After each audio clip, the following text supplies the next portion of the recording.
there was an opportunity after the 10th anniversary of the Iranian embassy siege, where a regimental group went in and killed a terrorist or two, stopped an atrocity in central London that got a bit of headlines.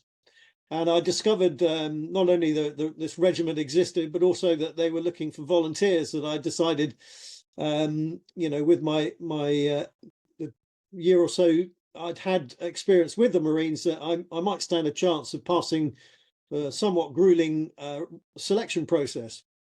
And I did. Spent 6 years as a trooper in one of the territorial or reserve regiments of UK Special Forces, and then I think somebody discovered that I had been an officer in the Marines, and they sent me to Sandhurst for a short career commission course, and then spent another 6 years as a reservist, troop commander in a UK Special Forces unit. And so I like to think with a bit of time I would have done okay in the Marines, but they chose a different course for me. And it's an important lesson in so much that, yes, there are always going to be disappointments and obstacles in the road of your journey in life, but sometimes a grave disappointment can turn into a positive outcome. And honestly, if I think back to my time in the UK Special Forces, it was just so much. I was in a good place. I was with good people. I was learning huge amounts of things and having a great fun. And would I turn the clock back and do things differently? No, I think I would take what came to me, and I'd take what happened to me as the first choice. And so it's important to note that without giving up, being determined, creating new opportunities for yourself can reveal dividends. Mm-hmm. Yes. There are certain traits associated with those that join the military, discipline being one of them. It's easy to do something once. Getting up at 5 a.m. and going for a run is easy to do once because it's new and exciting. Try and do that every day, and day 5, I'd guarantee that the same thing, getting you out of bed the first morning, wouldn't be the same thing to getting you out of bed on the 5th morning. There's a quote which I read the other day: motivation is what gets you started, discipline is what keeps you going.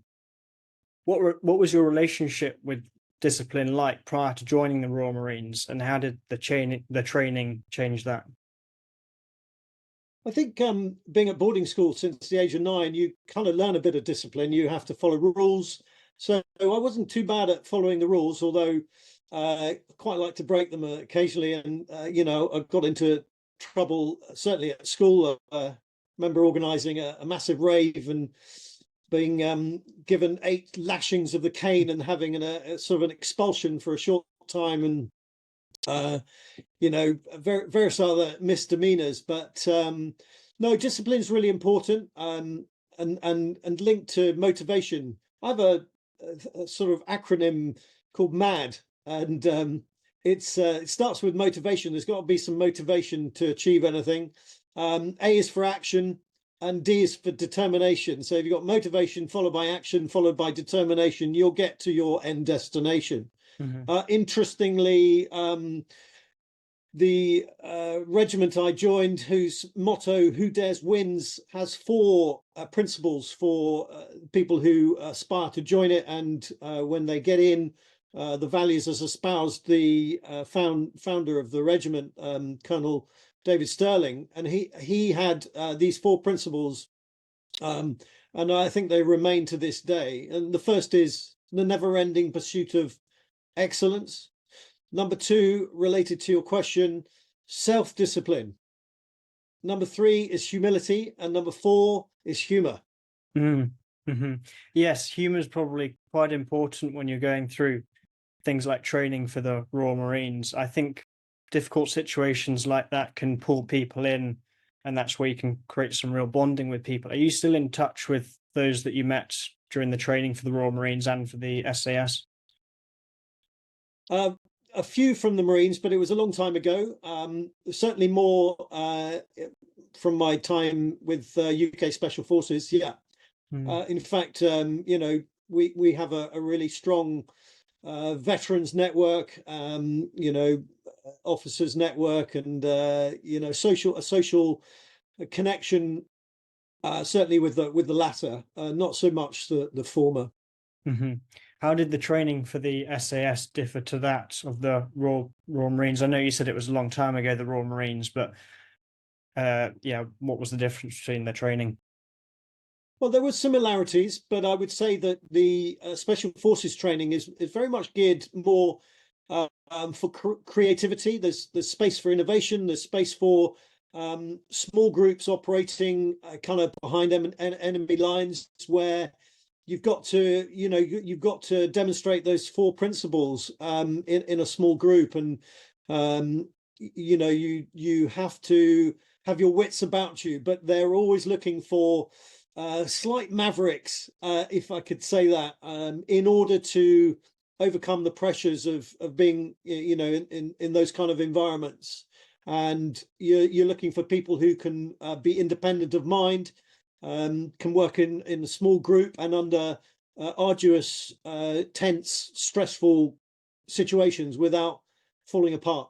Hmm. Hmm. There might be some people out there that don't understand that the SAS has a separate reserve, what would you call it, squad or group? What is the reason for having the reserves?